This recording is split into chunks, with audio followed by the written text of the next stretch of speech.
the American Freethinker live call-in podcast every Wednesday, 6 p.m. Phone number 810-348-5807. Topic of the day: smart people are stupid, and the education system. Phone number 810-348-5807.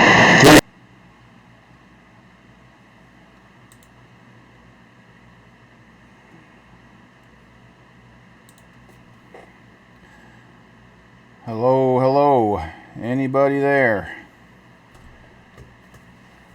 If anybody's there, all I need is someone to go ahead and put thumbs up on whether they can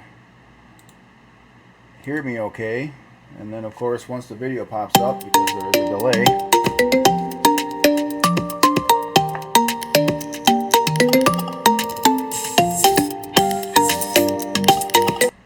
anybody there? Hello. Hi. Hello, this is the American Freethinker. How you doing? Okay. You are on the show. I'm one of them smart people that are stupid. Really? Well, geez, I haven't even got into that topic yet. Can't figure out this menu. Let me go ahead and I'll call you right back once I get started, okay? You talking to me? Yes. All right. All right. Okay. Welcome to the show. Yes, that was a call-in. I think everyone just heard. Something new we're trying to get going here. I actually have people call in.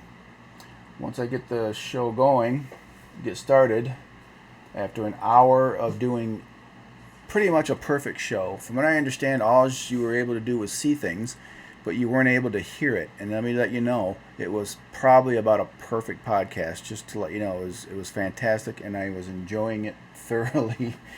But so much for that. Okay, now anybody who is on, I need to have the headphones on when I'm answering a call. Anybody who's on there, please thumbs up, thumb down on the audio. I still have to make sure I'm not getting reverb. I think I've figured out how not to get reverb, but just have to make sure. I was having problems with my OBS, the operating system here, so I have to make sure it's working. So if anybody's on there and they're listening to the podcast right now, please let me know that the audio is working. I do not want to get started and do a whole another hour without making sure it works. So you're just going to have to sit here and look at me. Maybe I'll get up and dance or something. No, I won't. Anybody, if you're watching this right now live, YouTube or Facebook, please post whether or not you can hear me or not.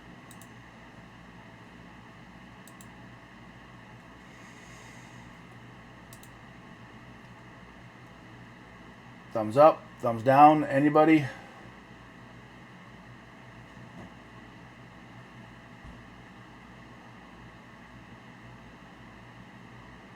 Still just sitting here staring at the screen waiting for somebody to let me know. I cannot go on for another hour again starting the show and doing it without knowing for sure that I'm having audio.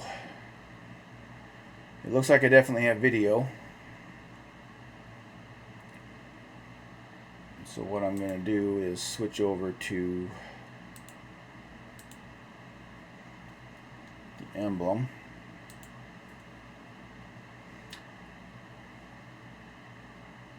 So anybody watching, if anybody's on there,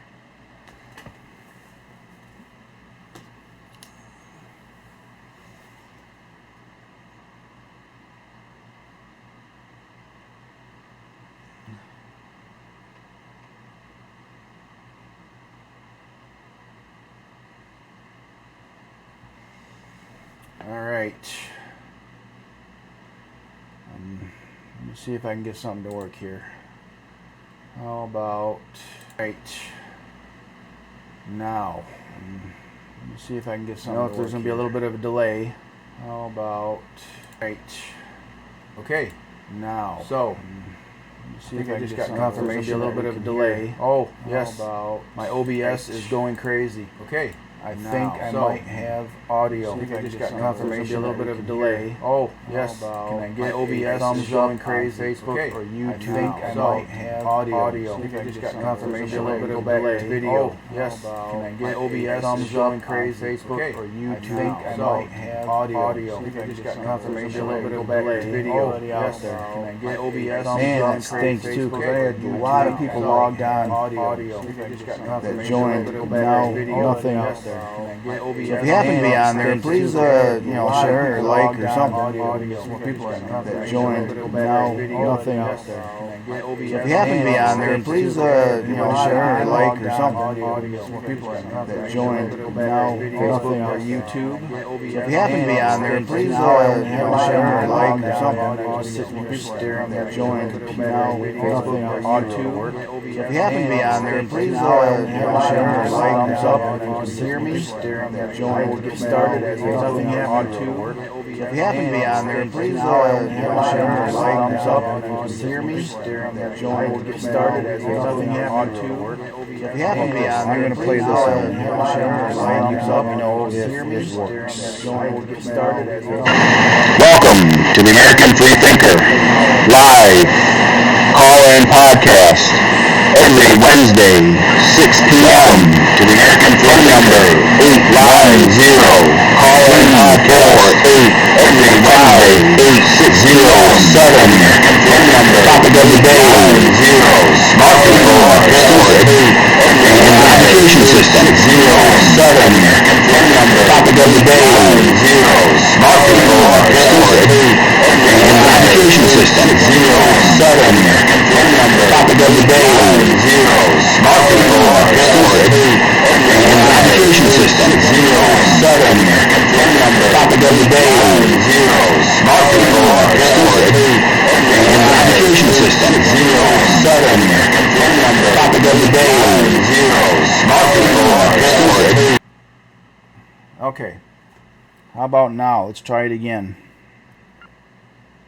Welcome to the American Freethinker live call-in podcast every Wednesday, 6 p.m. Phone number 810-348-5807. Topic of the day, smart people are stupid and the education system.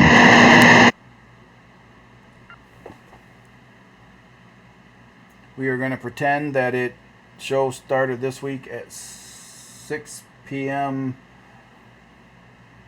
Oh, I guess that's Eastern, so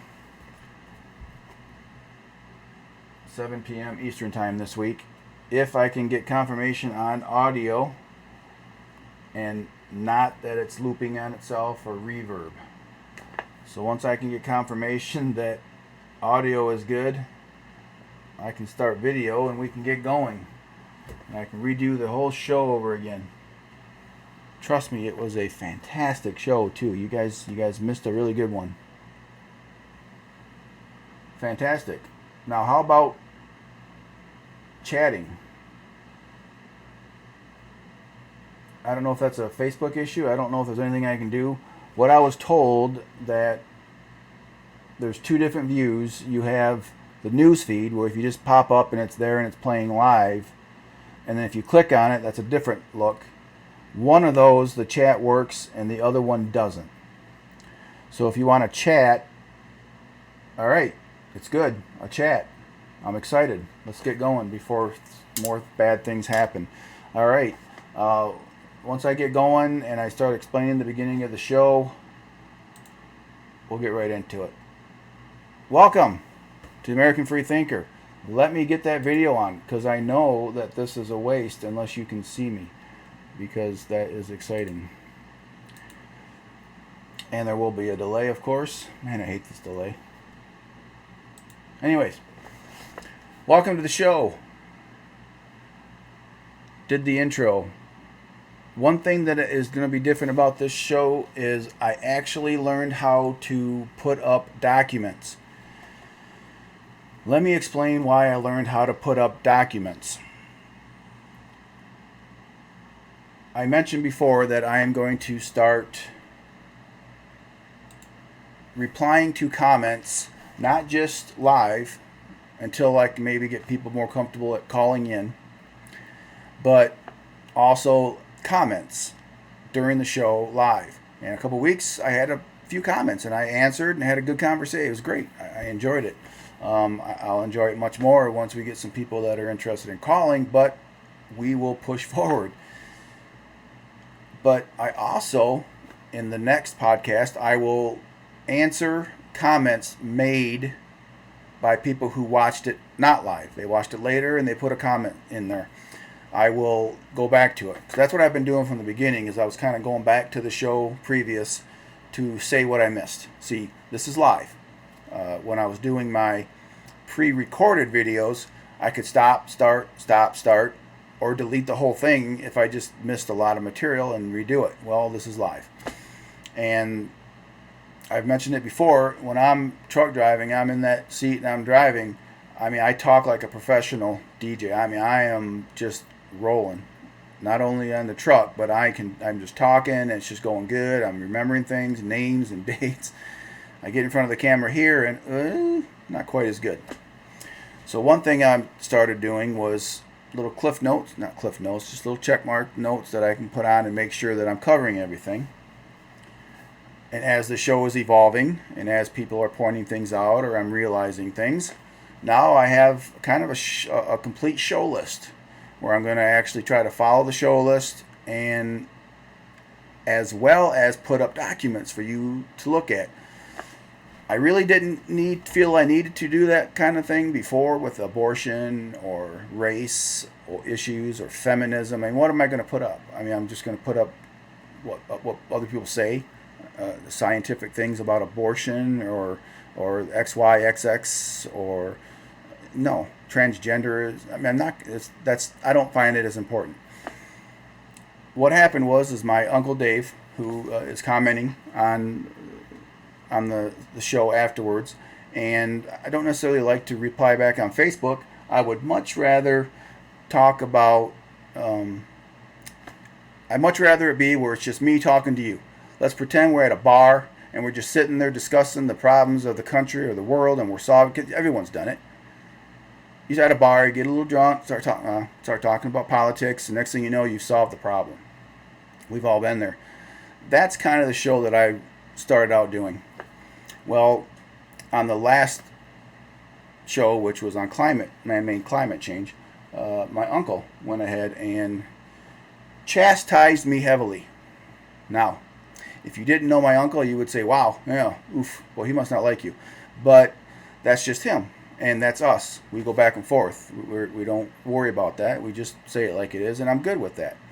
And normally I argue back my points. He doesn't necessarily get me sometimes, and back and forth.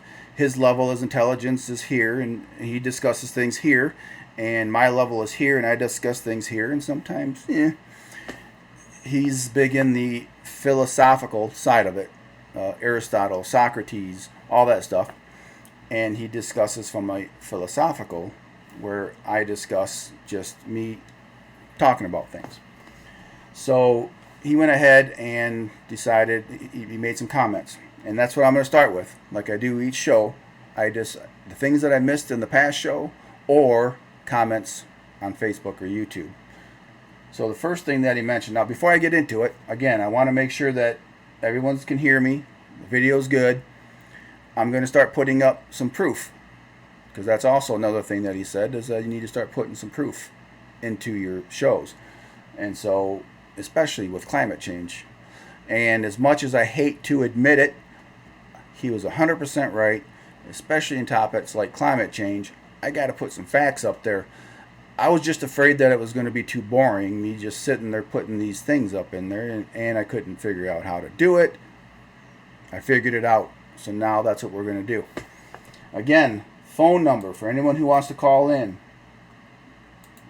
is 810-34 85807. And again, it does not have to be on the topic I'm talking about.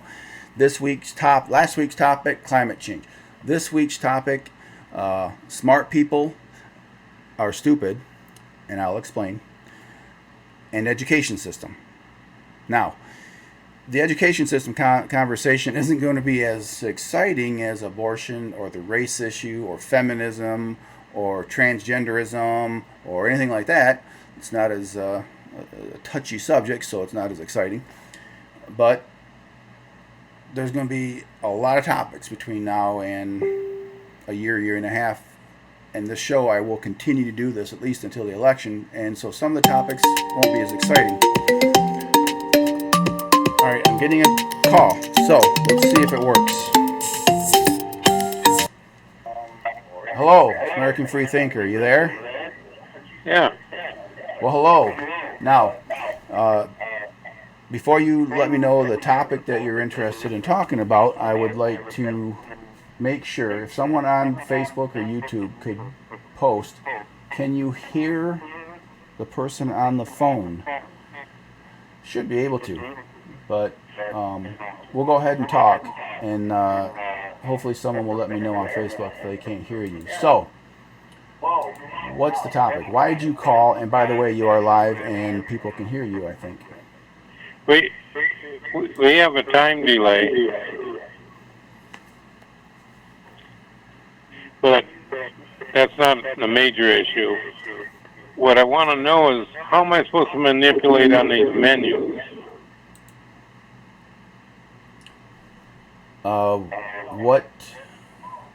So it sounds like you're getting a little bit of reverb,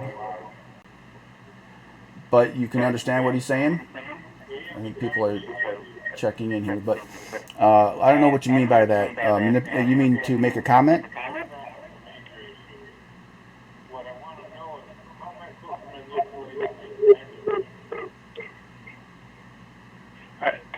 I look at the right side, and I don't know how to go up and down and make a comment.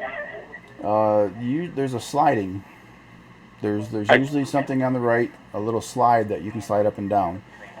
Or if you're in the news feed view where you haven't clicked on the video itself, if you scroll down, then underneath the video is a comment sections. You want to go ahead and try that, and I'll give you a call back in a little bit.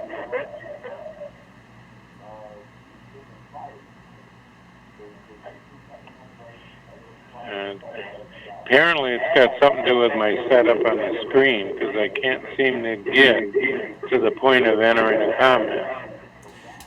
Click on the video itself. It will expand, I believe, and then maybe you can, the chat section will pop up for you. Again, I'm not an expert in Facebook whatsoever, but I know some people are having problems with chatting, figuring it out.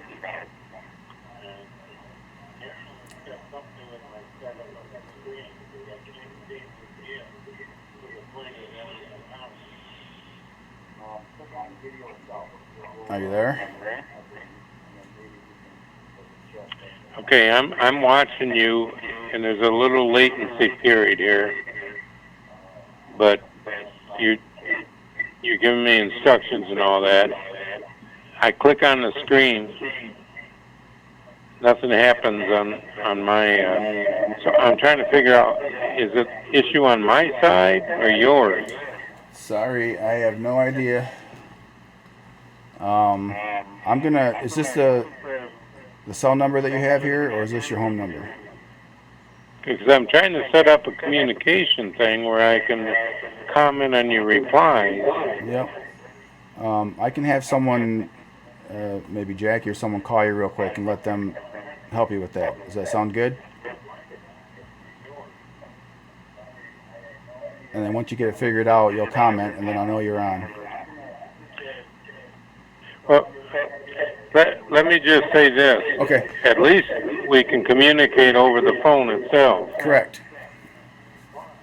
You have something specific already, like right off the bat? You want to go back to the climate change, or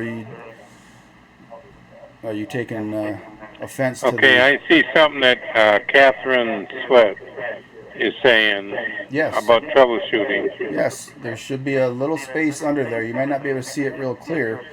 It'll say write a comment. It's just a little space. It's not real clear. Usually like your face will be next to it because it's you commenting. And you should be able to type in there and then hit enter.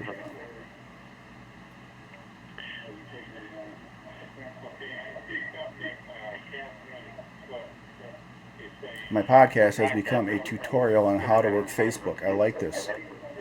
We will go with it.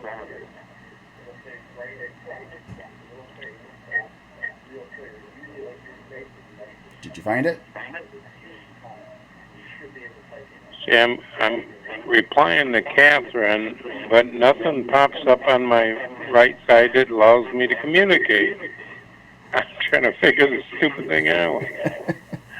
Well, can I have someone call you right back to kind of help you with it? Because I don't know where you're at. I have no idea. Are you talking to me? Yes. Is this your cell or home?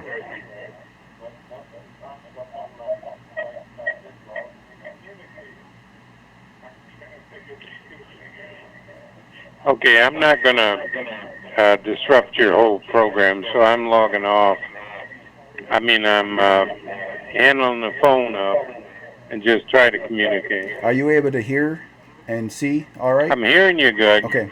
There's on the time show. lapse, but I'm hearing you good. Not on the phone, but on the show.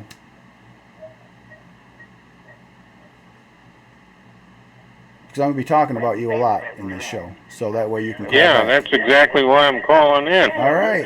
Yeah, okay. So let me go ahead and get on with the show. And listen, maybe try to figure out the comments. And then once I'm done with the, really hitting you hard, you go ahead and call. All right. All right. All right, bye. Well, I hope that was exciting for you, for everyone else as it was for me. Anyways, all right, where was I? Thanks, Kathy. Everyone's glued to their seats to find out whether my Uncle Dave is going to figure out how to comment on Facebook. I like this. This is exciting podcast. All right, where was I? This is the fun part about responding to comments. Anyways, is trying to figure out where to go back to get the show going. Anyways, I learned how to add documents. I told you that. The comment that he did was the first critique he had about my show, the podcast, was that I'm having trouble remembering an hour of conversation I just had with apparently just myself and what I said compared to what I already said here. So I might repeat, but oh well, we're going to move on. He's coming from a philosophy. The ideas of philosophy. He's a philosophy major. And so when he critiqued my show, it was about the fact that I am not setting up what he refers to as a proper dialect. Where, and again, I'm not going to say this perfect because I'm not a philosophy major. I'm a meat and potatoes kind of discussion, conversation over a beer at a bar. He just is a philosophy major that wants to talk with Aristotle and Socrates and some of the great minds today on their level. And sometimes we just kind of miss a little bit, but that's okay. I've learned a lot about how to debate. The Socratic method is something that when I'm actually talking to somebody, I use a lot, and thanks to him. I'm using hand gestures too much. All right. So he's kind of missing the point of what my show is and what I really want it to be, but not as much as the fact that I'm not actually talking to people yet, because he wants me to set up a dialect. I make the claim, smart people are stupid. Okay, I make the claim, climate change, man-made climate change is not real. It's a hoax as far as the danger. That's my claim. And then someone will come back and with theirs, and then it's back and forth. And that's a basic idea of a dialect. And everything has to stay very stringent as far as what is said and the logic of it and the reason of it. Well, the problem is I'm not talking to somebody. I'm talking to a camera.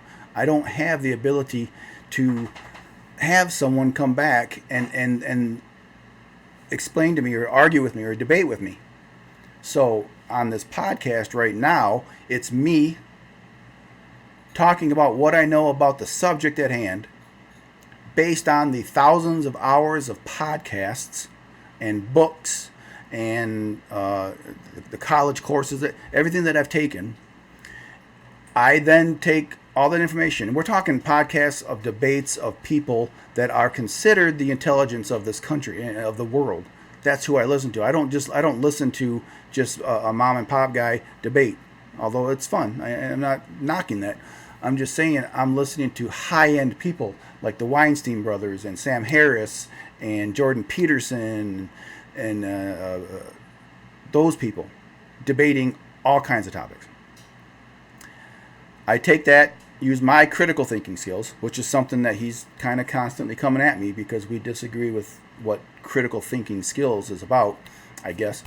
But I take that, use the critical thinking skills, apply the logic and reason that I think I have, and then that's what I believe to be the objective truth. See, in philosophy, and if you look at the definition of philosophy, a lot of it comes at you from the general and more abstract. And their goal seems to be more of I think the term my Uncle Dave uses is the golden mean. And I've been involved with debates between him and my cousin Andrew and myself. They both kind of go that same way. Andrew's probably more of a kind of a philosopher type than I am. And there's kind of let's come to a happy medium. I enjoy the more, no, there is an objective truth to 95% of the discussions out there. That's what I believe, especially political and social issues. This is the objective truth. The way you get to objective truth is through a nice dialectic. I think that's what I'm supposed to be saying, dialectic. And I use the Socratic method to get that from people, to get them to tell me what they feel.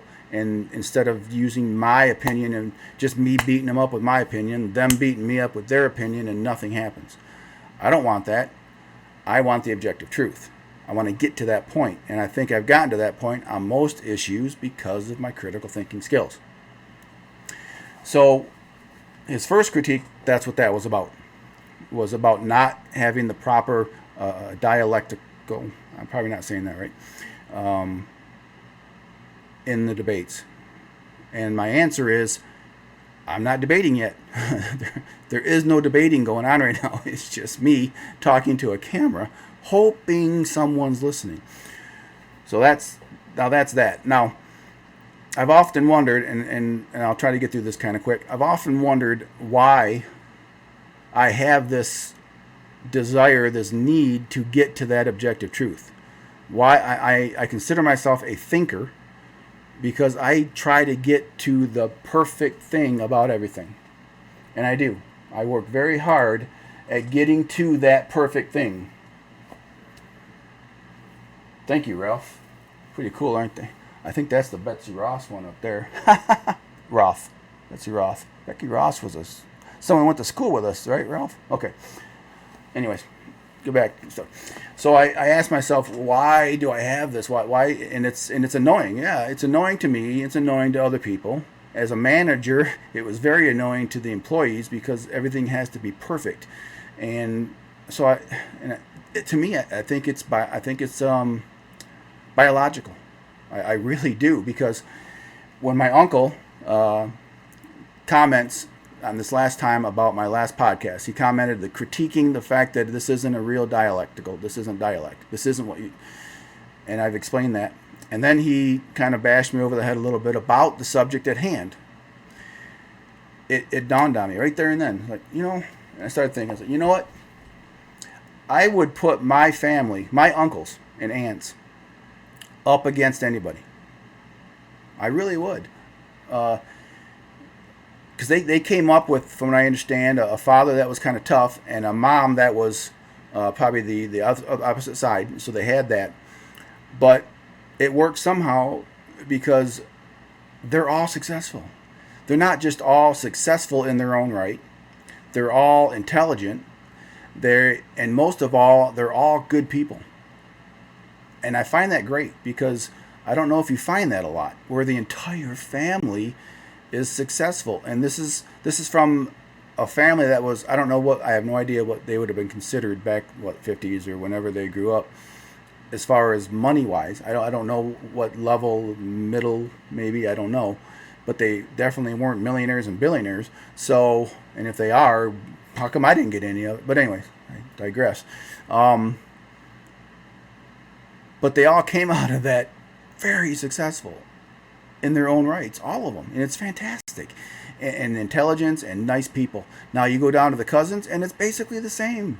It's incredible. I would be considered the black sheep of the family. I really, truly would. I am probably one of the bottom dwellers as far as cousins go, as far as actual success in life. And I'm okay with that. Man, I am what I am. I'm good. I'm happy. But my point is it's got to be biological. And that includes athleticism.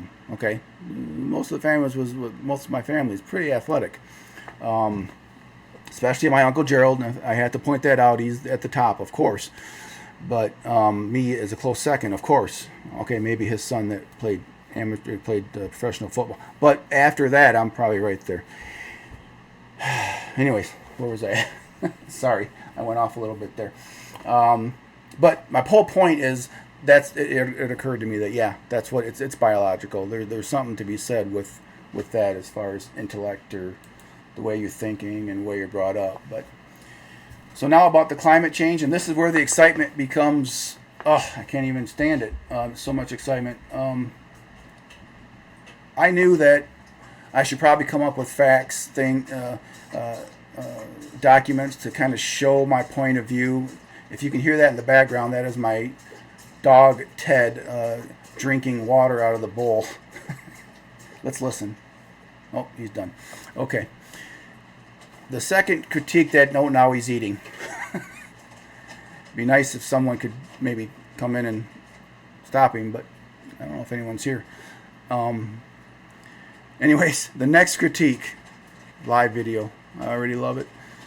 The next critique, after the not being philosophical enough, not being properly done that way, and I've answered that, was commenting on not facts during the show. I didn't have any facts. It was just me blathering. And how is that any different? And he loves doing this. He has to know it, kind of to try to poke at me. It doesn't work. Comparing me to the left side because they don't have facts. Well, you don't have facts either. That I have to agree with him. You were 100% right. That topic probably deserved me showing some facts. The premise of the last show was man-made climate change is not what it's being portrayed as. It's not this evil thing that's going to happen and the world's going to be destroyed in 10 years, 12 years, whatever. That it's more of a money grab and a power grab. That is my premise. And so now what I have is I went out there and I went ahead and found some of the information. And I'm going to put that up and describe it really quick. And I'll try to go through this kind of quickly so that I can get off on the next topic. So that I can get to the next topic, which is probably smart people are stupid, then education system, because I want to hurry up and explain what I mean by smart people are stupid, because I don't want someone to get hurt feelings over that real quick. But anyway, so the climate change. You know my premise. You know how I think about it. Now I'm going to show the facts. And these are numbers. I don't think these are disputed numbers. What's disputed is the fact that the people that I'm going to mention point out that there are other contributing factors, where the people that are trying to push this hoax don't. They just show you these and hope you believe it and move on and give them money or buy credits or whatever they want to call. So the first one, and I tell you, it worked for an hour when everybody was just staring at me, not hearing anything. So it better work this time. The first one I'm going to show, and I know this is going to work wonderful. Here we go. First time. All right, let's see if it works. These are, I got to wait. There's a little bit of a delay. The first one are scientists. These are some of the most well-known in the world, and some are clientologists, some are mathematicians, some are both. That site is actually not just climate change, that the best schools, that's kind of a weird thing, but these names that are on here are some of the top scientists that finally decided that they've heard enough. They actually believe in science still. They believe in the scientific method still. And they are fighting against the SJWs that have infiltrated science. And that's a fact. It has. So these are the names. If I could figure out how to put this actual document in somewhere, like YouTube, I know you can do it. Someday I'll remember. Baby steps, people. I'll get it. I'll get there. But if somebody can give me a thumbs up to let me know everything's good, that'd be great. Before I get the next, what's it called? Next picture, next screen, next proof. And yes, Uncle Dave, this is all for you. I did this because you pointed out that I'm just not showing any facts. So here they are. And then now we can just dispute whether the facts are something that you don't like. So that's what that is. The next one. What I'm going to show you here are the temperatures. Now this is, and I pointed this out on when he first brought up the point, is anybody can find these facts anywhere.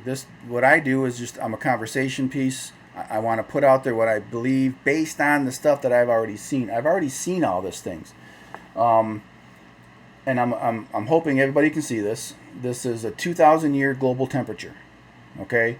And now, before I get started on that, the first thing that you need to know is real scientists will point out, and what I mean by real scientists, I mean the ones that haven't went SJW, social justice warrior, in case you're not sure.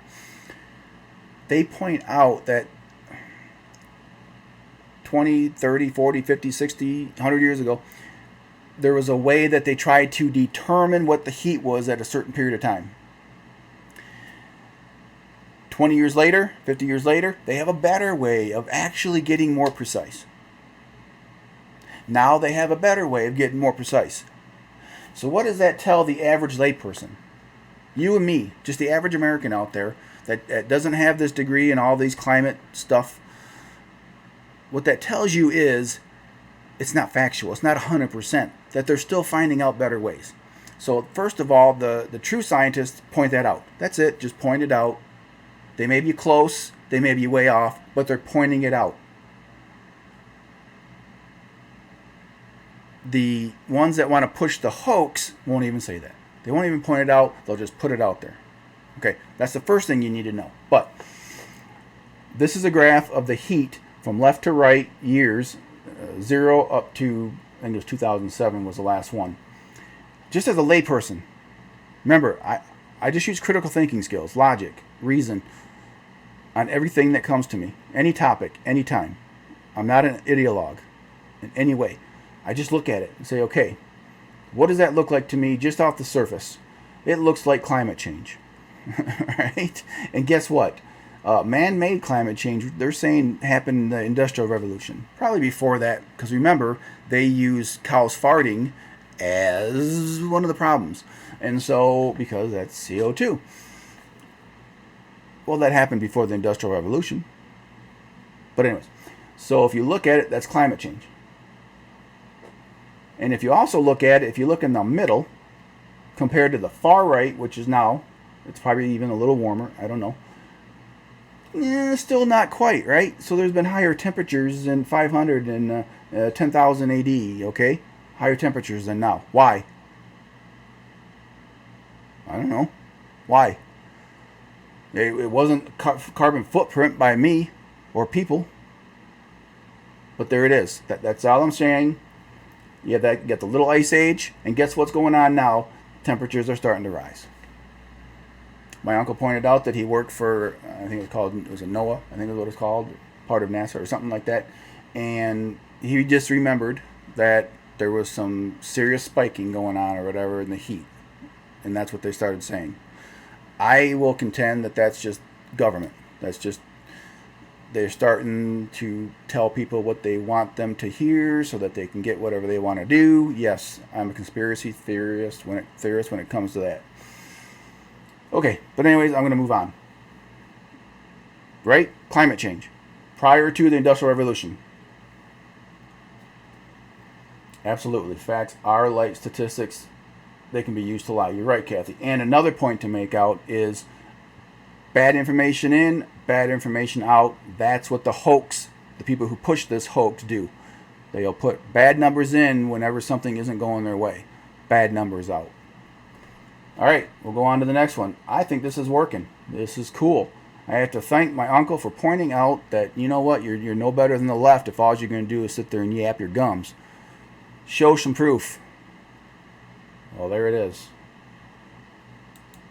And this isn't, I think most people will look at this and then they're going to say, I'm not just pointing out like my own personal beliefs or some other belief of somebody, that these are numbers. I don't even think these are contested numbers. I don't think people are going to be looking at this and I would say the hoax people, the man-made climate change people, the Al Gores of the world, they're not going to look at this and say, yeah, those are just way off numbers. I think these are pretty much what they are. Good or bad, that information either way. Okay, again, the top is now this is what they're going to show you, people. They won't show you this together. What they're going to show you is the heat that's rising. If you look at over here, you can see throughout history, the little ice age, and then to the right of that is now 2007 or whatever it is. It's not much. You can see there's not much of a jump. You can see it. It's not just outrageous like they're saying. But anyways, what they say is the CO2 that we are putting out there, the people, since the Industrial Revolution especially, creating more cows, which creates more farts. That would be considered land use. And our fossil fuels that are being put in the air. Again, I am not contending in any way that is not happening. You would be a stupid person if your comment was, one, there is no climate change, which nobody says that. That's just the left. That's the Democrats. They just say that. Nobody believes that. Two, nobody believes that no human is putting any CO2 in the air. Nobody says that. That is not true. That is a straw man argument they just put out there. This is what we're saying. I've been saying. And this is what the scientists that I pointed out, that's what they say. They look at both. They give you all the information. You decide. Okay? The bottom one is CO2 levels. What's the first thing you notice about this? Okay, first of all, you do notice that it jumps up and down, obviously. Bigger spikes here and there. But you can notice that it does kind of have a normal, kind of an up. But that up started at, what is that? That 6,000? I believe that's AD. That's when it started. Started going to kind of that just a slight going up. It goes up and down, up and down, up and down, but it does have that slight up. All right? Doesn't take a scientist to see that. What they're not going to point out is look at the temperature above. While all this is going on, CO2 levels spiking, going down on the slight downward towards probably the ice age, and then back up. And then maybe a little dip where the little ice age is. You can see that little dip. Okay? What they're not pointing out to you is look at the climate change above. During this entire time when the CO2 levels are just going back and forth, and then the steady incline, you still have weather, climate change, temperatures just going crazy up and down and spiking up, spiking down, spiking up, spiking down. Now, if what they say is 100% true, and again, I'm not a scientist, I'm just looking at this with some common frickin' sense. Why is there not a steady up when the CO2 steadily got more and more? Anybody? Bueller? Hopefully you get that reference. Yes. Now, Ralph pointed out that follow the money. Scientists make money. Well, what they say, their argument, and that's what they do.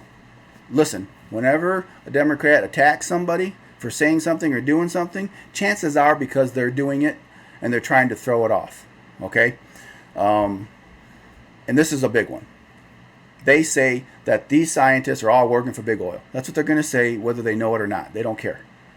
What they're not going to point out, remember, both sides, what they're not going to point out is that what's actually true is that most of these scientists that push this work for universities. In order for them to get the grants they need to do what they like to do, what their specialty is.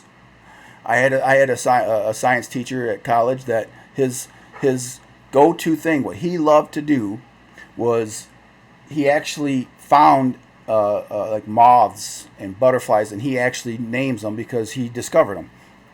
Well, the only way he can get grant money to do that is if he's willing to put out that global warming is man-made and there's a problem. That's a fact. Okay, that 97% of that they put out there that they all say it is, that's not true. If you actually read the study, most of them say no, there really isn't no proof of that, but there is climate change going on. That's how it's horrible how they lie about that stuff. But anyways, yes, correct. My position. Okay, can I not see his posts? So that's interesting. So Kathy, you can see his posts, but I can't. David O'Dutcher writes, my position on climate change is I pretty much agree that it is okay. However, I am concerned that if we don't do something soon, AOC won't be around in 12 years. Nice! Nice! See, that's the kind of humor that I enjoy. Can I steal that? I really like that. Anyways, so I don't know why I can't see his chat, but thank you, Kathy. That's awesome. I'm going to have to start paying Kathy. She's doing all this stuff for me and going back and forth and making sure it's working well. Okay, so that shows that's obvious. Changes in temperatures just go back and forth and back and forth. CO2 levels constantly going up. Boom. Now, one thing that they're not going to point out to you is what is a dangerous CO2 level. You ask one of these hoax people, what is just an amazingly dangerous CO2? What if the atmosphere gets up to a certain point? Well, when will we all die? They're not going to. They're not going to tell you that because one, they probably really don't even know. I've heard the last conversation that I heard, the last debate on. If you get two science people debating, one pro, one against, the one that's against the hoax, that's saying that that's not real science, will put things out there. The other one they'll just kind of go off. They'll agree with them on most things, but then they'll just kind of go off. Yeah, but what if? Yeah, but what if? Scientists, people with master's and doctorate's degrees, and that goes back to my smart people are stupid point. These are people with master's and doctorate's degree in climate, whatever, math, whatever, and their answer to it will be, yeah, but what if? Yeah, I know she's running for this office. I saw that on Facebook. Pretty cool, huh? Sounds like she's kind of an independent, what's that called? Libertarian. Colorado, I think it is. But it wasn't her flag, Ralph. It was Betsy Roth's flag. Betsy Ross. Never mind. And the last one, to prove, to back up what I was saying. And this, it's amazing to me that these people that push this hoax, and this is what like Ralph was saying, is pointing out, yeah, they make their money from the colleges, giving them grants to do what they actually like to do. In order to do so, they have to say this stuff. That's why they can't point this stuff out, because if they pointed this stuff out, it would be defeating what they're getting paid to do. What this is showing is just pretty obvious. It's basically showing how cow farts, land use, fossil fuel burning, that's me farting, how much we're putting into the atmosphere, CO2, compared to vegetation and land, trees and all that, and then the ocean. What they won't be telling you is that the ocean has more CO2 in it than the atmosphere. By tenfold, I think. That is... Are we doing that? How many cows fart in the ocean? I don't know of any. Is that a thing? I don't stick my butt and fart in the ocean. Come on. Okay, I'm being silly. I'm sorry, I'm going off. I'll stop a little bit. But this is what it's showing. It's showing the difference between what Mother Nature, for God's sake, what Mother Nature does compared to us. And to me, that's just critical thing. That's just logic, people. How can you debate? How can a scientist look at that and then say, "Oh my God, we're going to die in 12 years"? It's just silly. But hey, it is what it is. Okay, that's kind of an obvious picture. So there's my facts, and I want to thank my Uncle Dave for pointing out that I needed to start using some facts, because that was fun. I enjoyed that. I actually enjoyed that. I'm able to take my face off the video and actually show that stuff, which is good in itself. And because of that, I actually brought some kind of factual information based on my next topic, the topic of the day, which is education. But first, I better get into the first topic. Let me get to my cheat sheet here.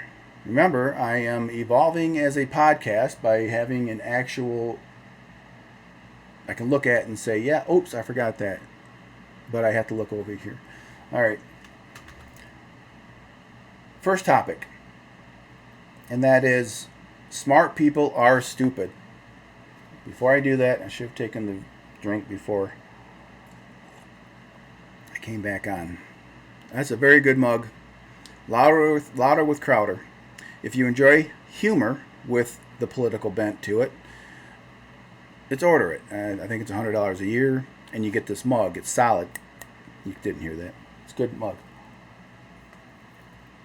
Anyways, so why did I all of a sudden come up with this? And you know, Uncle Dave's got nothing to do with you. It just so happens that I already thought of this after listening to some other people, and then literally after I put this out there as my next topic, you then put what you said on about philosophy and all that. So it's just purely coincidence. What do I mean by smart people are stupid? What I mean by that is this, and the reason why this is going to be a fun topic is because I actually have a story about, I don't say proof, but what I mean by it, and that is this. Some of what would be considered the smartest people, the intellectuals, and I've been going to college. You know, I hate saying this but anyways, I've had my fair share of college courses. Let's just put it that way. And I've been to a dozen or more what's called like symposiums. I think I'm using the right term, which is very smart people out up there talking. Sometimes it's a debate. Sometimes it's just them talking their point. There might be a difference between symposium and something else, but that's what I'm referring to. And I've participated in some, but most I don't. I would just ask questions. And on their topic, obviously they're amazing. They're smart. They know their stuff. I contend they know their stuff because they read a lot. And I point that out specifically. Because they read a lot. They read this, so now they know this. What they don't seem to be able to do is use critical thinking skills to debunk that. They just believe it. Why? Because Aristotle said it, or Socrates said it, or Brett Weinstein said it, or his brother Eric Weinstein said it, or Sam Harris said it, whatever. Jordan Peterson, any of those guys. Why can't I come up with his name? Sorry, I have to divert here a little bit because I'm Ben Shapiro. I don't know why I cannot remember his name. Ben Shapiro. Because he's a smart person. And so I listen to these people, and they're considered smart. But if you ask them any kind of a question outside of their expertise, they're dumb.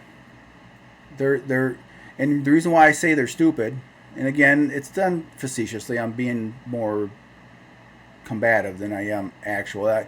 The point is that they're not as brilliant in the big picture as they should be. They're brilliant in their picture.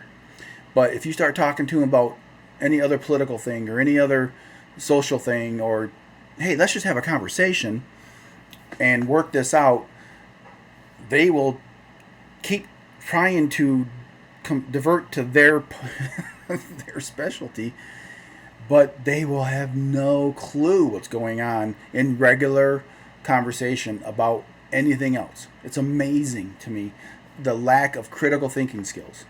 That probably goes to our education department and the way we run the education nowadays. I'll get into that. But that's what I mean by smart people are stupid. And I actually, and this is the story, stick with me on this one. I went to Boston. Let me go back here. From David L. I guess he was complaining about abolitionism.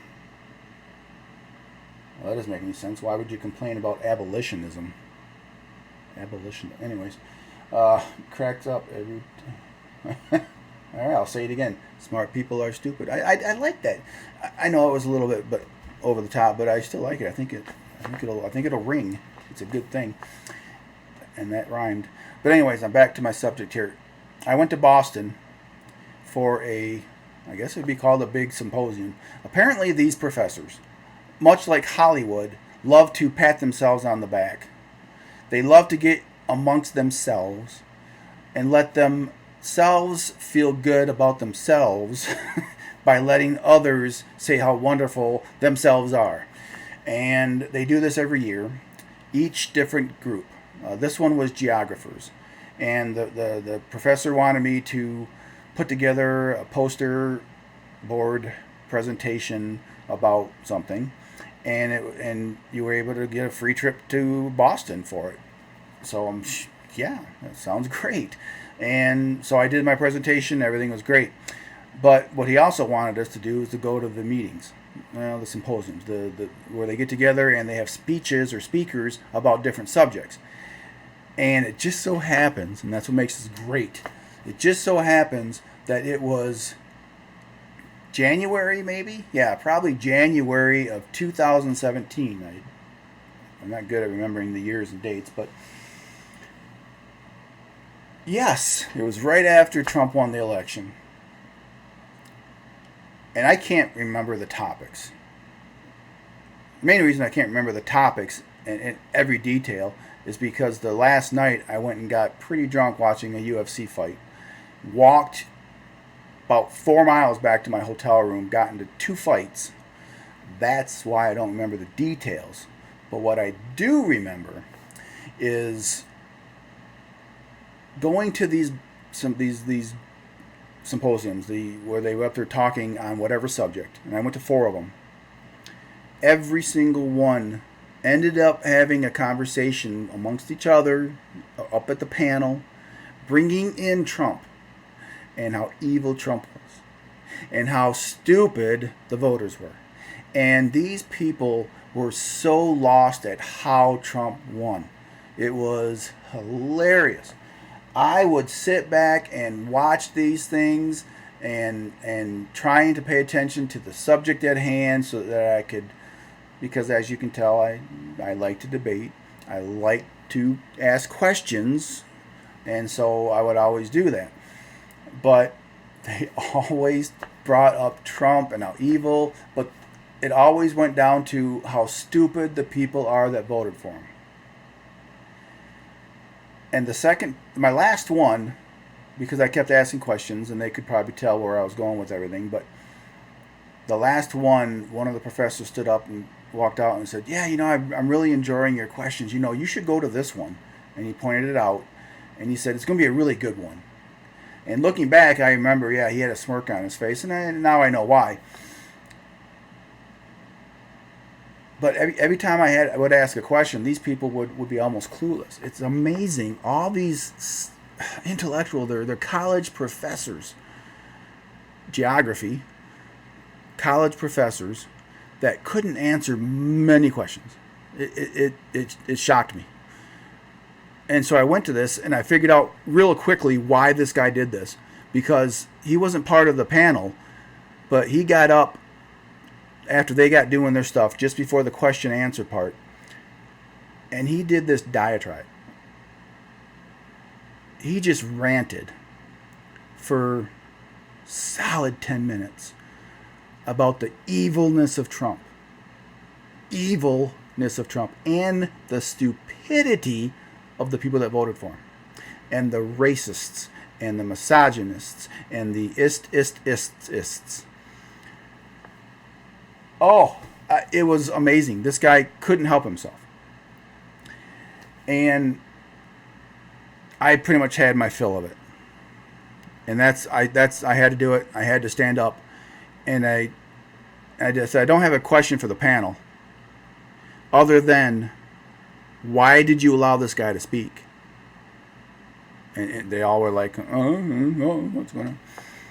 And this guy looked up, and I'm like, what you just said was probably the dumbest thing I've ever heard. And you're supposed to be a professor. Do you teach like this to your kids? Is this the kind of nonsense that you say to your students? Are you kidding me? And I kind of went off on him about it. And I said, people, you're the reason why Trump got elected. Because those of us normal American-loving people out here just working every day, we hate people like you. We are sick of people like you. You think you're so smart? Well, guess what? You're pretty stupid. Because it's pretty obvious why Trump won. One of the big reasons is because people like us are sick of people like you. The so-called educated, who actually think you know shit, and you don't. You don't know anything other than maybe your specialty. And even that, based on some of those symposiums, no. No, because you're all SJWs. Not all of you. I don't like to speak completely in generalities, but the ones I saw there were. And they didn't know what to do themselves. They just kind of all just shut up and they asked the questions and it was all over. But that is my entire point about the subject of smart people are stupid. Because they really are. If you go to college, young people, if you're listening to this, your high school teachers, your college professors, don't get in awe of these people. Some of them are good. I went to SVSU for a bit, and a lot of them were actually pretty good. I can't imagine going to like Harvard or U of M or anything like that. I can't imagine it. But don't be in awe of these people. They are not impressive people. Remember that saying. Smart people are stupid. Listen to what they say. Take from it whatever the topic is of the class. If you don't feel like questioning them, because if you question them, you'll see their heads just spin around. And you might not get a good grade. So, yeah, do what you got to do to get out of there, get your degree. But don't be impressed by them. Just don't. You'll know the ones that are good, the ones that are truly people to be impressed by. And that's like the professor I told you that was big into butterflies. Actually, he's like 100 different species that he actually found. At the beginning of the class, he said, listen, I can't say I believe in God, but I am a scientist. And based on science, I refuse to say there isn't one. Because I don't know. It hasn't been proven there is no God. And science hasn't proven that there's a different way that actually the earth was created, the solar system was created, other than God. So, and he actually gave extra credit to people who argued for God in the exam. So, which is the only reason why I passed that exam, I think. But anyways, that is a science teacher. That is a person that's a smart person that I would not consider to be stupid. So put that into context. Smart people are stupid because a lot of them are not as impressive as they seem to be. All right. Before I go on to the last subject, about an hour long so far, so that's good. Before I get back on the next subject, I want to make sure everything's going good. I'm going to put in here the phone number again, just in case somebody wants to call and talk about anything else, whatever you want. Oh, nice, Jack, nice. Cows farting in the ocean are called sea cows. I like that. Let's see. Phone number is there if anyone wants to call. You don't have to call about the topic. You don't have to call about climate change. You don't have to talk about smart people being stupid. And of course, you don't have to talk about education. You can talk about anything. Let me get back to where I'm going, and then my professional broadcast or podcast show information here. Education. All right. First of all, education department. The federal education. These are my topic heads. Education, the federal of education, the lack of critical thinking skills being taught in education. They teach to test, not teach to learn. And I think that's a big deal. I really do. I think testing is over. Yeah, test, sure. But I would test like daily and then test at the end just because it's important to try to learn all that big stuff. But I wouldn't put as much emphasis in it as actually being involved and learning and talking about it and being involved in the class. I found out that I actually learned more in this year or so of watching YouTube debates from people in whatever topic it is.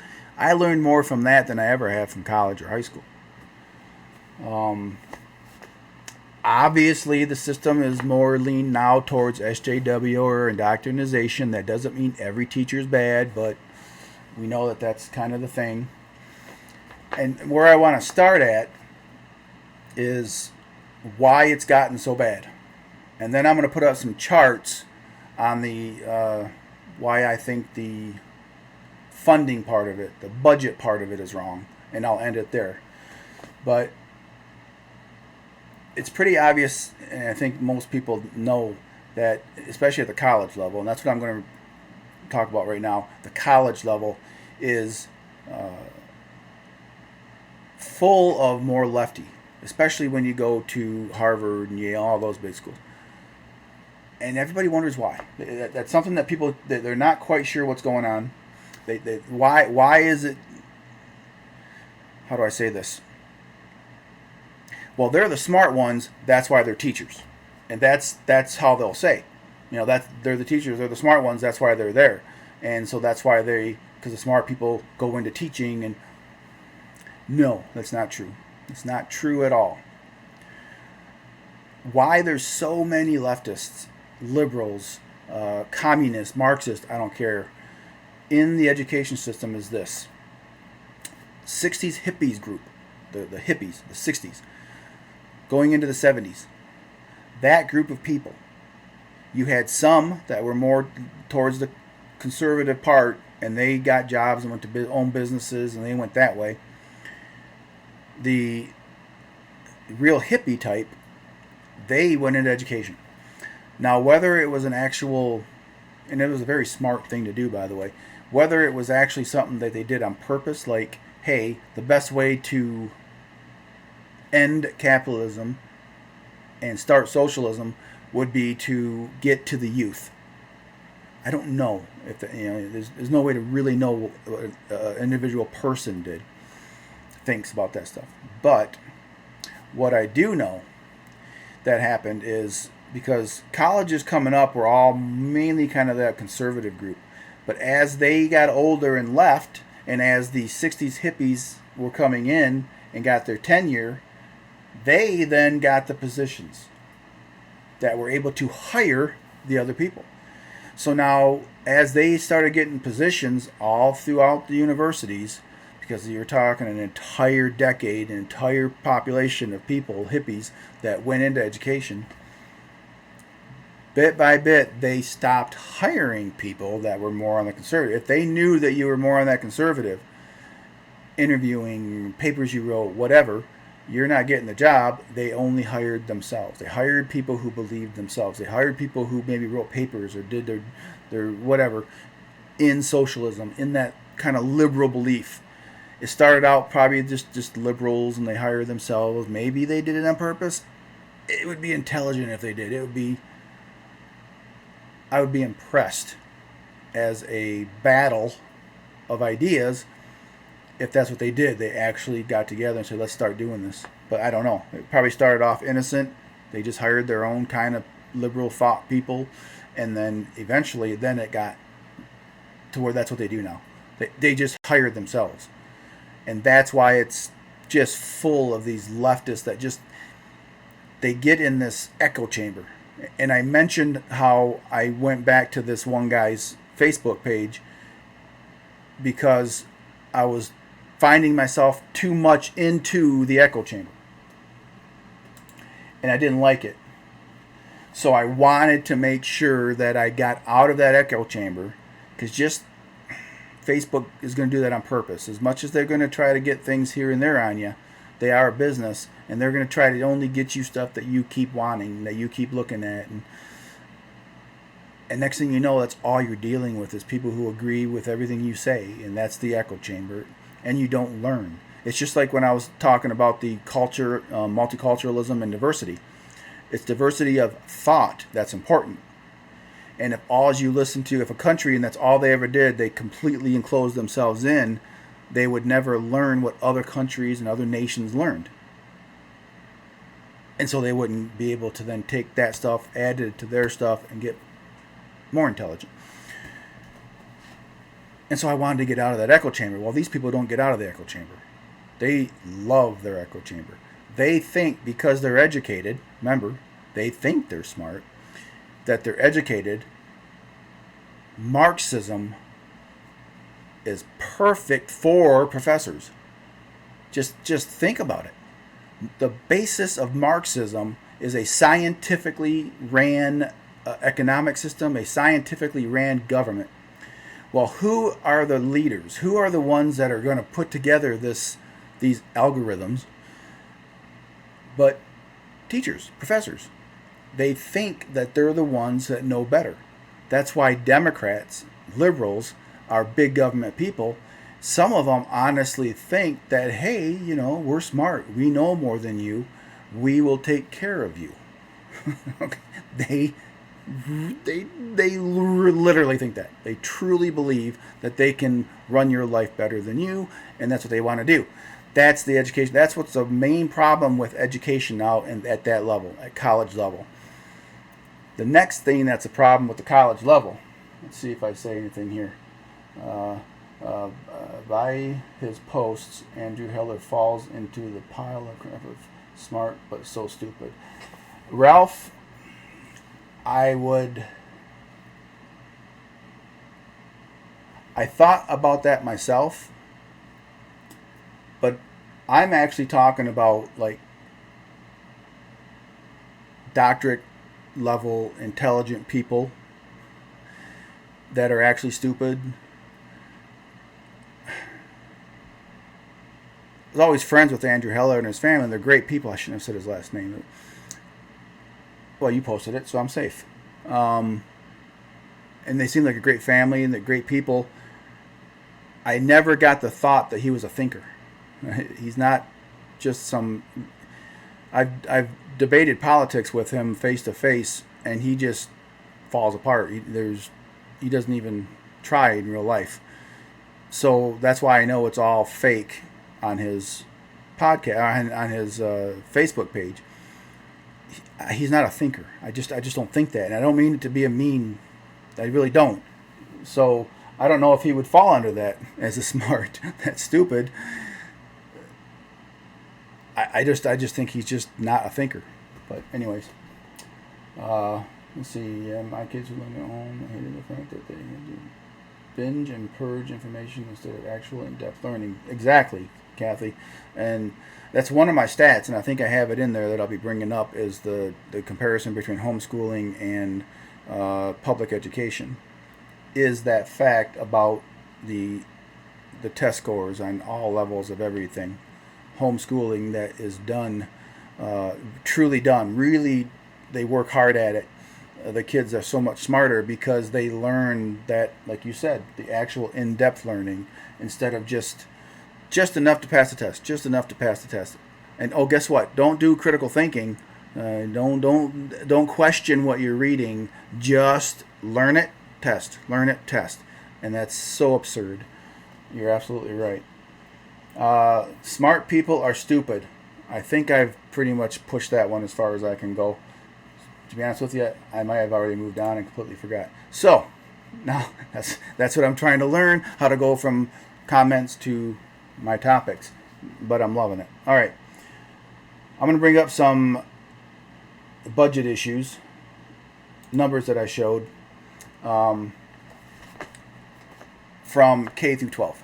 Because I've talked about the college level. Oh, what I did forget to bring up in the college level and why I think it's so bad is this notion that people should go to college. Let me go back to the monetary part of it. People always complain about why it's so expensive. And I tell you, these college professors at these, and I think that was one of the topics at that symposium that I went to in Boston, and I asked the question. I mean, I pointed out there as not really a question, but an answer, because they were like, "Well, we got to try to work out why it's cost so much, and how these students, these poor students, can't pay, can't whatever, all this debt." Okay. Why has it spiked so much, the college expense? And there's one answer, and it's pretty freaking, well, there's two. One, it's way too top heavy. There's way too many administrators and not enough professors, I would say. Way too many administrators. But they have to spend their money that they get, or else it's just like anything else. If you don't spend it, then you don't need it, and they take it away from your department. So they have a spending situation where if the departments don't use their money and request more, then they'll actually will get stuff taken away. And that's why their expenses just keep going up. That's the administration part of it. Way too many. But I think one of the biggest reasons is this idea of student loans and grants. If there was no such thing as student loans, which I'm for, okay? Did I take out student loans? Hell yeah, I took out student loans. Do I wish I wouldn't have? Hell yeah, I wish I wouldn't have. But so what? The fact is that the federal government being involved in student loans and Pell Grants, oh, but what about the poor? What about the poor children? What about? So that's what they do. They tug at that heartstring. Well, it's easy to say if you're rich. Well, no, most people aren't rich. Most people can't afford college unless they get that. So that's not poor. Middle class can't even afford it if you don't have student loans and grants. But because the price is so high. And why is the price so high? Because of student loans and grants. Colleges can keep adding the cost to their colleges because the government is just going to put these loans out for people. And these people are coming out and they're pushed to go to college. And they can't afford it, nobody, unless they come from a wealthy family. And so they get student loans and grants. And so they don't care how much college costs. Why would they care how much college costs when look at all this free money? It's fantastic. That's why it's so expensive, and it's so silly that these professors, they're like, oh, why is it so much? And they like blame the Republicans, they blame big business, it's so stupid. Smart people are stupid. It's amazing how I keep coming back to that. But, so that's the economic part of it. It's simple. Get rid of loans, get rid of grants. 100%. And colleges will have to fight for the business, the free market enterprise. They will have to fight for your business. How do they fight for your business? Because they compete financially. We can do it for this much credit hour. Yeah, well, we can do it for this much credit. Yeah, well, we can pay this much credit hour to go to a better college. Good. You go to the better college if you think it's better. Go right ahead. You can pay the $5,000, $10,000, $20,000 a year. But all the rest of these colleges, we're gonna compete for these people's business. Okay. Now, the argument back, both sides, the argument back says, yeah, but education's important, and we want a smart country. Well, guess what, people? Not everybody's smart. Most people aren't smart enough to go to college. Sorry to tell you, it's just not the way it is. Or they shouldn't go to college because they're not going to be a doctor. If you're not going to be a doctor or some sort of scientist, an engineer, if you're not the STEM programs, I believe what they call it, or even a teacher, I guess, if that's not you, you should not be going to college for underwater basket weaving. There probably isn't actually a class like that. That's just, or women's studies. You probably shouldn't. Sociology and psychology, I think. I shouldn't get into that. But if you're not going to go to those fields, why are you going to college? Go to a trade school.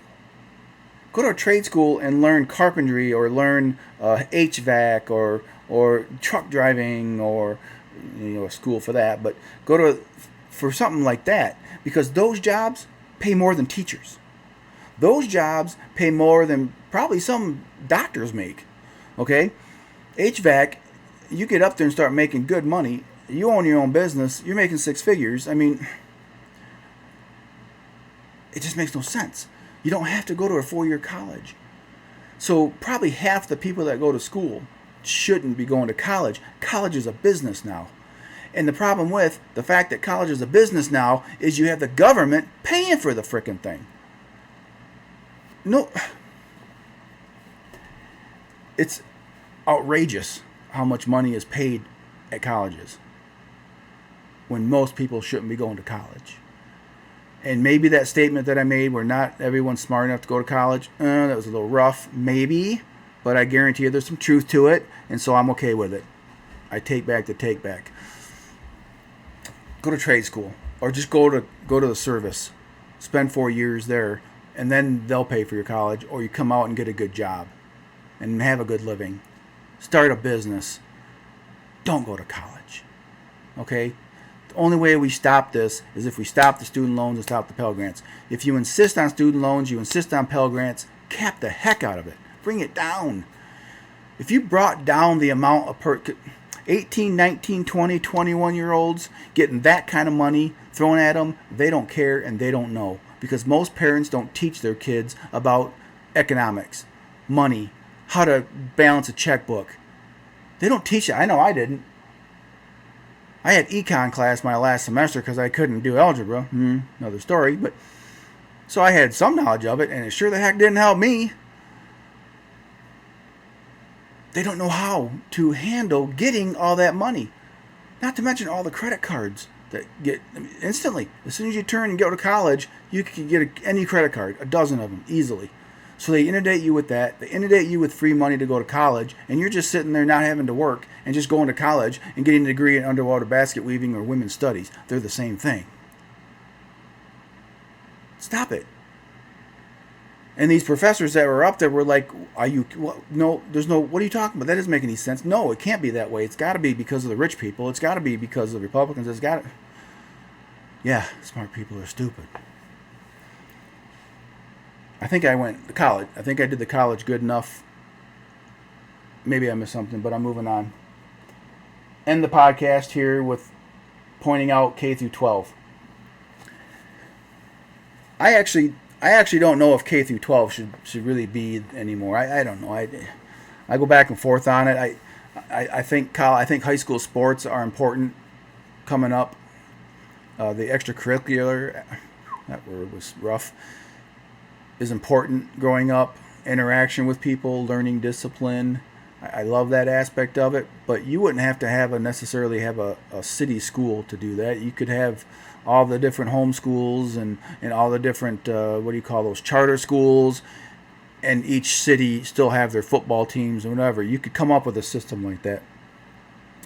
But the K through 12 system has basically become an indoctrination incubate. That's all it is. I mean, it's more of a gender study in schools, in most schools, not all. In some of the country schools, maybe they don't have those. I don't know. But the problem is a lot of these superintendents, the schools, the principals, they have their hands tied a little bit, and that's the financial part of it.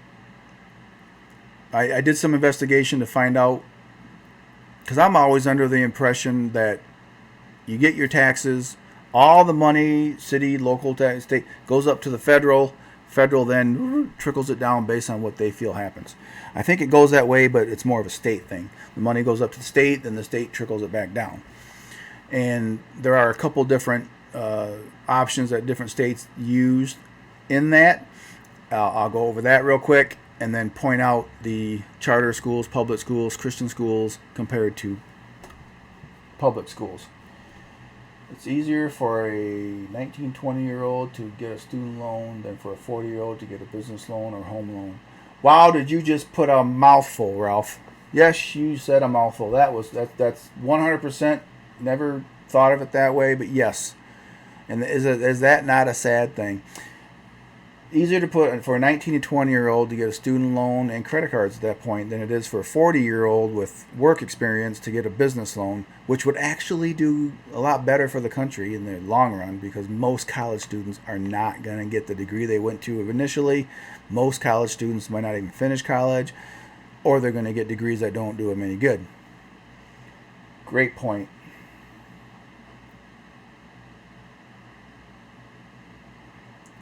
So they agreed that they didn't like public school, but they participated in the sports and electives. You're right. Yeah, when you guys went out to Iowa, it seemed like they really thrived when they got into swimming. I agree there. Let's see if my YouTube is still going. Looks like it is.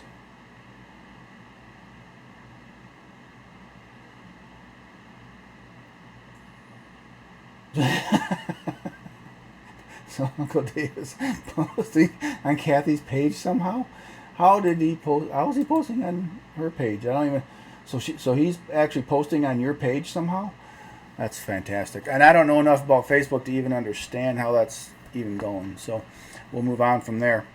Again, the phone number I've given it out. Let's see, 810-348-5807. I'm coming to the end of the podcast. All I'm going to do is show you the stats. Because, hey, I studied these things thanks to Uncle Dave browbeating me into showing some facts. So the first one that I have is it's budget compared to test scores. And these are K through 12 from 70 to 2006. Boy, does that say a lot. And you hear the Democrats and the left, they just crying, boo-hoo, what about the kids? What about the children? Even though they like murdering unborn innocent children, that's beside the point. What about the children? Well, guess what? Look at the cost, look at the spike in education costs compared to the test scores.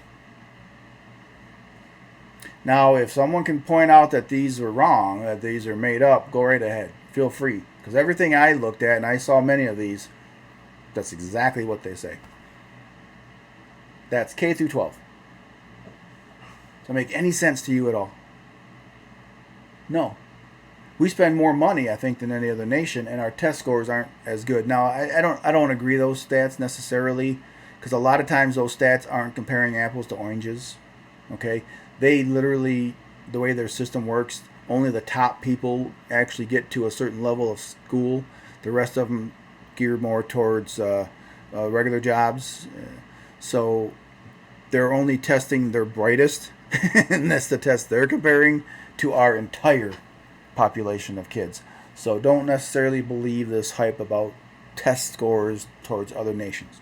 It's not completely true. But anyways, back to this. Nothing in test scores. Super high with the expense of K through 12. Why? Because the Democrats and liberals are all about give me more money, raise taxes, give me more money for more power, and they just waste the money. That's what government does. That is government. That is a perfect example of government taking all the money they can and nothing good happens with it. Okay?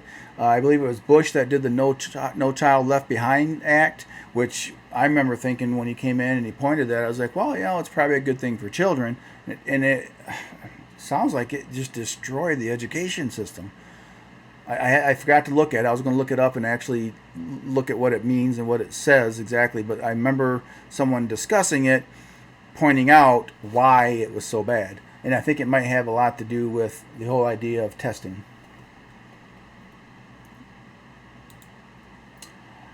hopefully everything's still going. Everybody can still hear me. But so that's the first one I found. To me, that tells you everything about the K through 12 system, as far as just a waste of money, and the way the money is actually used. And there's a couple different methods. And I tell you what they're moving to, and this is what I found during discussions. Thanks to my Uncle Dave browbeating me about finding facts, more than just me up here blabbering, so that I don't sound like a leftist without facts. Thank you. Anyways, they're going more towards what's called the centralized school and finance, state control of contributions back to the individual cities or counties.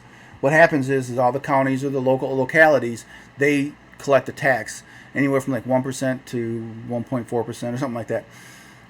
They collect the tax, and anything under, like, say, whatever state, different states are different ways. Some states are 10,000 per student, some are 6,000 per student, whatever it is. Anything between there, some more, some less.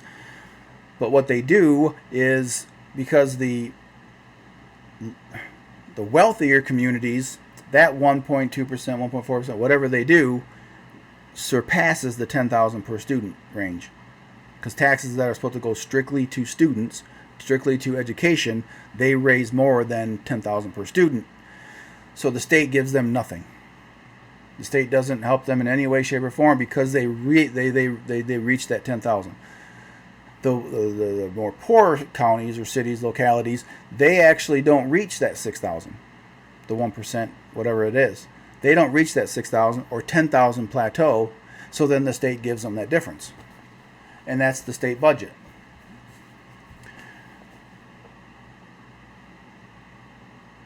That's the first way they do it. That's called foundation grants.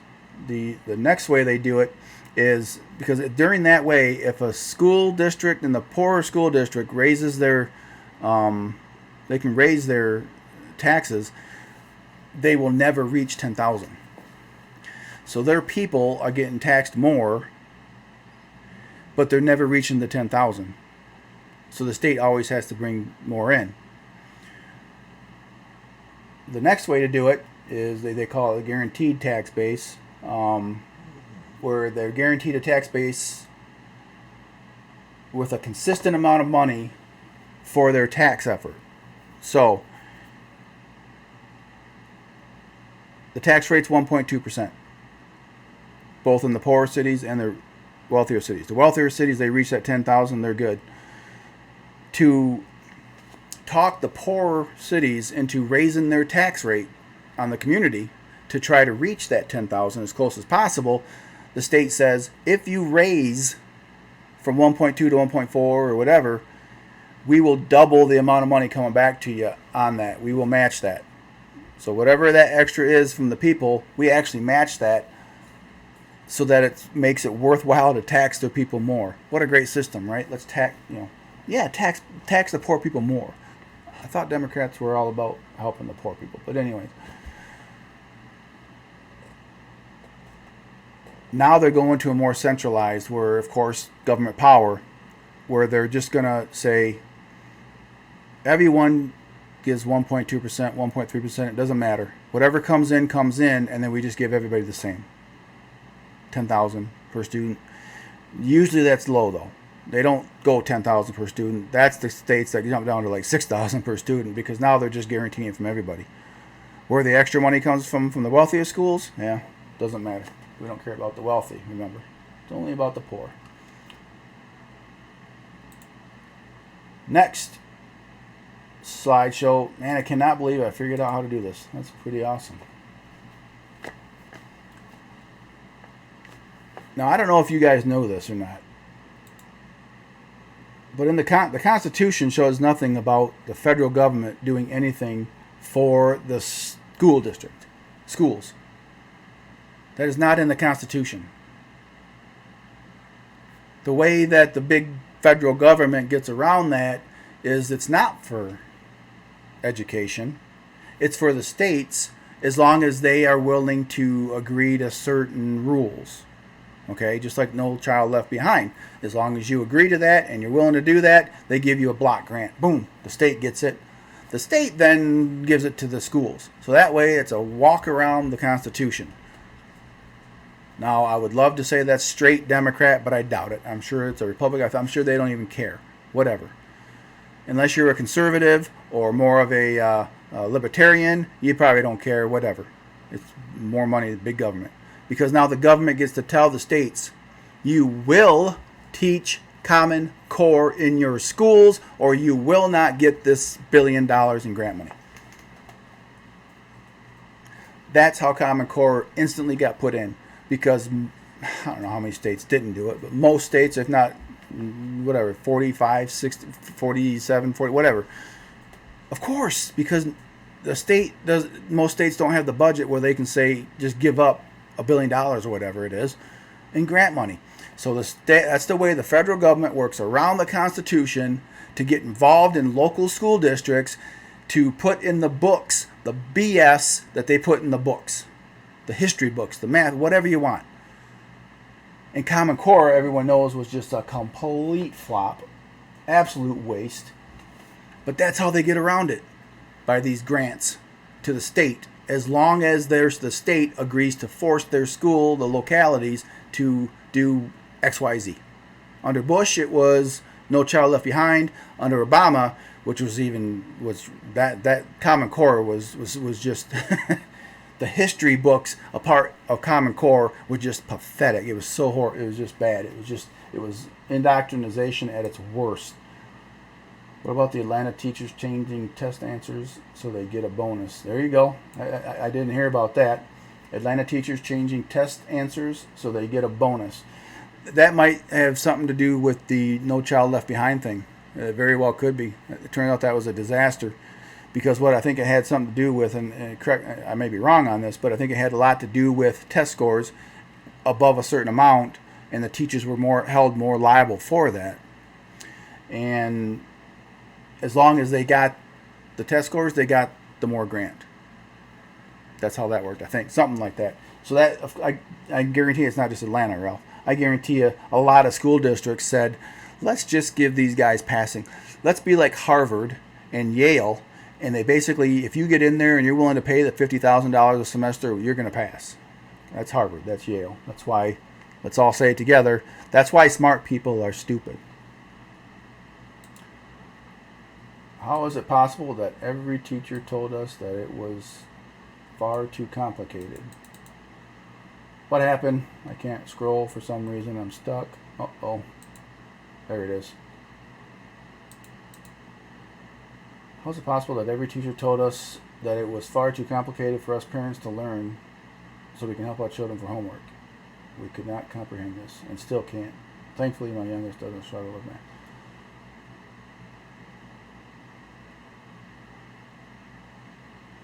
I don't know. I don't know about that as far as teachers telling parents that they can't learn enough to help their kids. Maybe because they don't want you helping your kids so that they can be the only ones influencing your kids. Makes sense to me, I guess.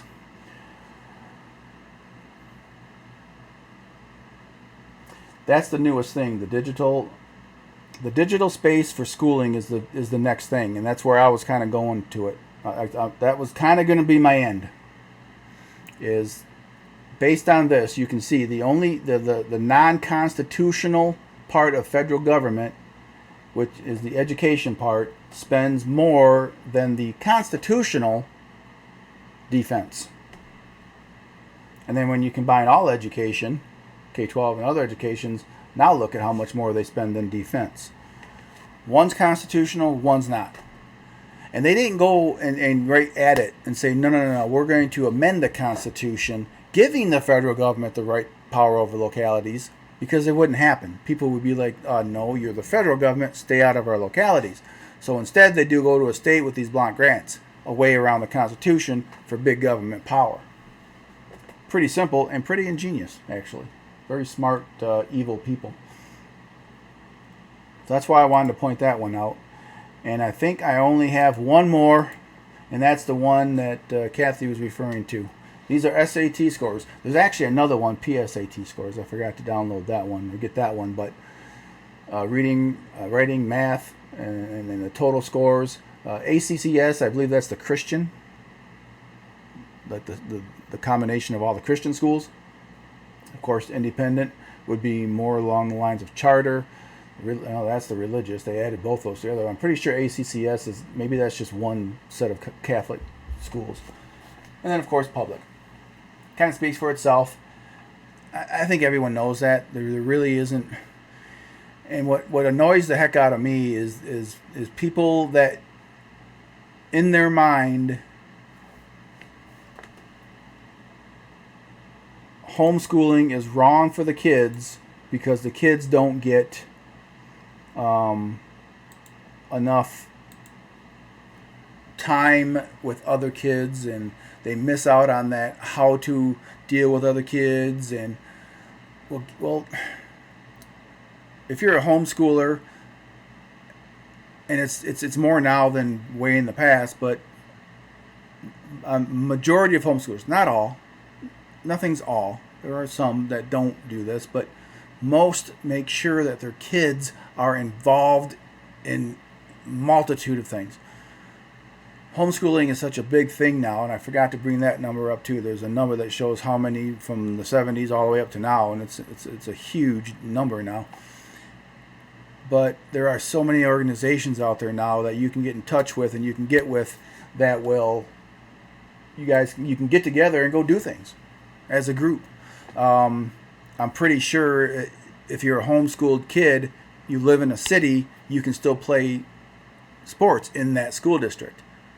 So now that argument, I've never understood it anyways, that argument is it's stupid. It's the teachers' unions fighting to make sure that they're literally trying to stop charter schools and homeschooling because it affects them. They don't care about the kids. Teachers' unions don't care about the kids because that's not who they're trying to protect. They're there to protect the teachers. Now, I'm not saying the teachers don't care about the kids, but the teachers are going to go with the unions because the unions are taking care of them. So it kind of works out that way, and it's not right. The worst thing, and they never can answer this, is inner city kids. Not allowing inner city kids to go to these public schools. They're trying to outlaw and stop that, where the only way that some of these kids can get out of these neighborhoods, these school districts that are basically gang infested, to have a good life is to go to a charter school. And they don't even want them to do that. How can a Democrat? I know why a Democrat does that, because it destroys the teachers' unions. The teachers' unions pay the Democrats. But how can you, as a Democrat, when you claim to be for children, you claim to be for the poverty, the poverty class, you claim all these things, but yet one of the biggest things to help someone in poverty is to be able to go to a better school that doesn't have gangs, and you want to stop that. That's not logical. So, someone please... And this is why the whole podcast got started. Is I'm trying, more than ever, we need to start talking to Democrat voters. Because, and I say this every time, and I will say it every time, I still believe that upwards of 70%, yeah, I think I started at 80, but I'm getting a little bit worse and worse, but upwards of 70% of those who vote Democrats are good, hardworking, normal, everyday people like me, that they're just normal people, but at some point growing up, maybe their daddy told them Democrats are good, Republicans are bad, they're union reps, Republicans are bad, Democrats are good, Republicans are for the rich, they're racist. I mean, they completely changed history for the big lie about this big switch where all of a sudden all Democrats became good and liked minorities, and all Republicans that liked minorities and got rid of slavery now all hate black. That's to the extent that they're willing to go to for this. Or you went to your professor told you about it, and now you don't care. Most 70% I'm at. Most of those, the 70%, that's the way they think. They don't even think about it. They don't care. Engage these people. Most of the people that I deal with on Andy's page are kind of the hard leftist socialists, or they are so indoctrinated that they just don't even care. They just, you bring up some kind of fact, and just like Andy, they just run away. They'll call you names. And he's got some that the smart people that are stupid. A lot of his journalist buddies are on there, and you can tell it too because their thumbnail is a picture of them like this, or like this, and that's their thumbnail picture. When they're like that, chances are they fall into that smart people or stupid thing. Anyways, so there it is. My first double podcast because of the mistake. Thanks for watching, everybody who was watching. Remember, please share, please like. If you're on YouTube, if you see this on YouTube, please go ahead and you added something here. Ballet basketball story time at the library, VBS, and all the church functions. My 3 children are being homeschooled. I feel they're way ahead of most. I didn't know you homeschooled, Ralph. Fantastic. That's excellent. Do you dance ballet with them? Anyway, maybe you do. I shouldn't have said that. I shouldn't have laughed at that. That was probably bad. I didn't know you homeschooled. That is excellent. That is excellent. I'm wondering if you talked Ed into buying a pool after seeing those pictures. I'm assuming that was your home. Anyways, you and I are having a conversation here. I guarantee you they are way ahead. Do they play? So they do sports, then? That's what you're saying, right? Baseball, swimming. Yep. I don't know what VBS is, but church functions. Yep, church functions. I wouldn't mind talking to you sometime about that. I'm curious if you use a system like on the computer. If you if there's like a system out there that you program that you use specific, like I can't think of the name of it. It starts with a K.